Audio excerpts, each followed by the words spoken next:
এভাবে যদি এই সবজিটা বানানো যায় দারুণ লাগে। একবার বানালে বারে বারে বানাতে ইচ্ছা করবে। পেঁয়াজ রসুন ছাড়া একটা সম্পূর্ণ নিরামিষ রেসিপি। তাহলে আর বেশি কথা না বলে ভিডিওতে যাওয়া যাক। নমস্কার বন্ধুরা, আপনারা দেখছেন কুকিং হাউস অফ অনিমা। আমি গ্যাসটা অন করে কড়াই বসিয়ে দিয়েছি, দেখতেই পাচ্ছ। আর টাইটেল আর থাম্বনেল দেখে তো বুঝেই গেছো আমি কি রান্না করব।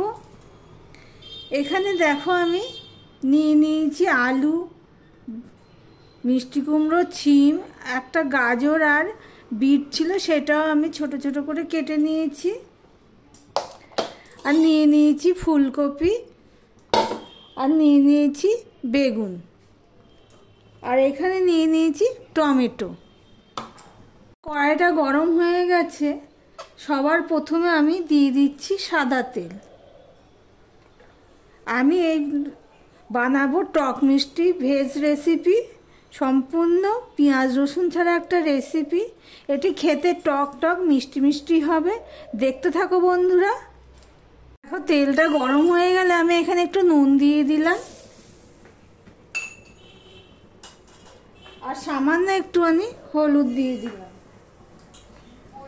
সবার প্রথমে আমি ফুলকপিটা ভেজে নেব।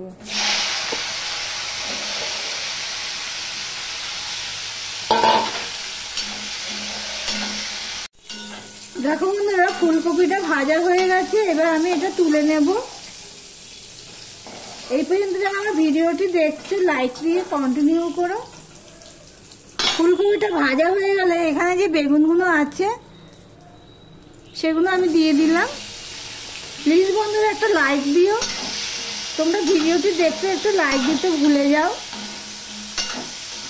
এই বেগুনটাও আমি ভেজে নেব। এখানে আর নুন হলুদ কিছুই দিলাম না, এমনিতেই ভেজে নেব। দেখো বন্ধুরা, বেগুনটা ভাজা হয়ে গেছে। এবার আমি এটা একটা পাত্রে তুলে নেব। যেই পাত্রে ফুলকপি রেখেছি সেই পাত্রে আমি তুলে নেব। বেগুন ভাজাটা তুলে নিয়েছি। এবার আমি এখানে দিয়ে দিলাম একটুখানি সাদা তেল, সামান্য পরিমাণে আমি সাদা তেল দিয়ে দিলাম। দেখো বন্ধুরা, হাফ চামচেরও একটু, 1 চামচের একটু কম। তেলটা গরম হয়ে গেলে এখানে যে সবজিগুলো আছে সেগুলো আমি দিয়ে দিচ্ছি। আমার ভিডিওটি যদি ভালো লেগে থাকে প্লিজ লাইক কমেন্ট শেয়ার করে দিও। যারা প্রথম এসেছো আমার ভিডিও দেখতে, নতুন বন্ধু, তাদেরকে বলছি ভিডিওটি দেখে সাবস্ক্রাইব করে পাশে থেকো। সবাইকে অনুরোধ করছি ভিডিওটি না টেনে পুরোটা দেখার জন্য। এবার গ্যাসের ফ্লেমটা আমি লো টু মিডিয়ামে দিয়ে ঢাকা দিয়ে দিলাম। দেখো বন্ধুরা, আমি 2 মিনিট ঢাকা দিয়ে রেখেছিলাম। এবারে আমি দিয়ে দিচ্ছি নুন। অল্প পরিমাণে নুন দিলাম, পরে টেস্ট বুঝে নুন দেব। আর দিয়ে দিচ্ছি দেখো অল্প একটু মটরশুঁটি, সেটাও আমি দিয়ে দিলাম। সম্পূর্ণটা আমি মিশিয়ে নিচ্ছি, দেখতেই পাচ্ছ বন্ধুরা। এবার আমি ছোট করে দিয়ে ঢেকে দিলাম। সিদ্ধ হওয়া পর্যন্ত আমি অপেক্ষা করব। দেখো বন্ধুরা, আমি ঢাকা দিয়ে দিয়ে আমি এটা সাঁতলে নিয়েছি। মাঝে এসে 2বার করে আমি একটু এইভাবে তরকারিটা নেড়ে নিয়েছি। এবার আমি দেখবো আলুটা সিদ্ধ হয়েছে নাকি। দেখো বন্ধুরা, আলুটা সিদ্ধ হয়ে গেছে, মানে সব কিছু সিদ্ধ হয়ে গেছে। এবার আমি এটা খালি করে নেব। খালি করে নিয়ে ফিরে আসছি বন্ধুরা, দেখতে থাকো। দেখো সবজিগুলো সব আমি এই বাটিটাই তুলে নিয়েছি। এর নিচে বেগুন ভাজা রয়েছে, ফুলকপি ভাজা রয়েছে। সবজিগুলো কিন্তু সম্পূর্ণটা সিদ্ধ হয়ে গেছে।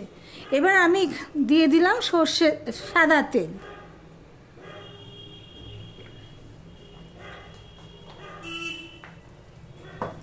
এখানে একটা কথা না বললেই নয়, সেটা হলো সবজিগুলো যদি এইভাবে সিদ্ধ করে নেওয়ার পর ফোড়নে দেওয়া যায় তাহলে টেস্টটা আরও বেড়ে যায়। এবার এখানে আমি দিয়ে দিলাম 5 ফোড়ন, হাফ চামচের মতো। দিয়ে দিলাম একটা তেজপাতাকে, বড় একটা তেজপাতাকে ছিঁড়ে দিয়ে দিলাম। দিয়ে দিলাম অল্প একটু নুন।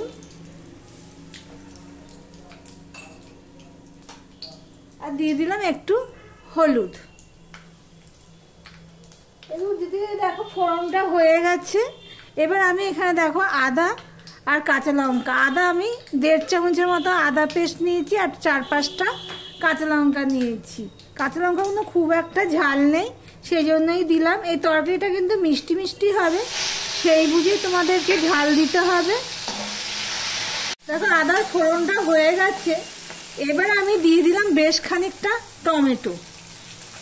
এইভাবে যদি একবার বানানো যায় তাহলে ভাত রুটি দুটোর সাথেই ভালোই লাগবে। একবার বানালে বারে বারে বানাতে ইচ্ছা করবে। দেখো বন্ধুরা, টমেটোটা নরম হয়ে গেছে, দেখতেই পাচ্ছ। হাতা দিয়ে পেস্ট করলে পেস্ট হয়ে যাচ্ছে। এই অবস্থায় দেখো আমি 3 চামচের মতন চিনি দিয়ে দিলাম। যেহেতু একটা টক মিষ্টি রেসিপি আর সবজি মানেই তো একটু মিষ্টি দিতে লাগে।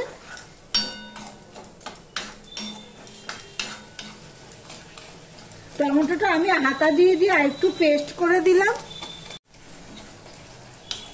এবারে যে সিদ্ধ করে রাখা ভেজে রাখা সবজিগুলো সব আমি দিয়ে দিলাম। প্লিজ বন্ধুরা এইভাবে একবার ট্রাই করে দেখতে পারো। এবার সম্পূর্ণটা আমি মিশিয়ে নিলাম। এই রান্নাটা যেহেতু জল পড়ে না, সেই জন্য এটা ছোট করে দিয়ে করতে হয়, কিন্তু খুব টেস্ট হয়।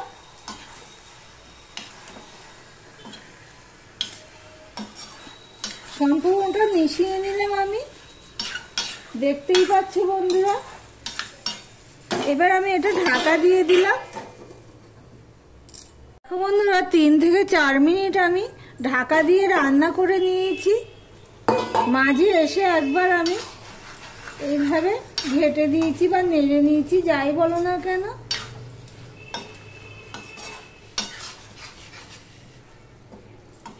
এটা বাচ্চা থেকে বড় সবার উপযোগী একটা রেসিপি, খুবই হেলদি একটা রেসিপি। এবার এর মধ্যে আমি দিয়ে দিলাম ধনেপাতা।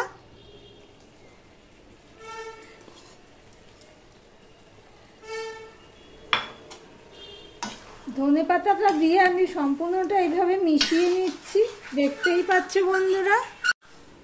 সম্পূর্ণটা মিশিয়ে নিয়েছি।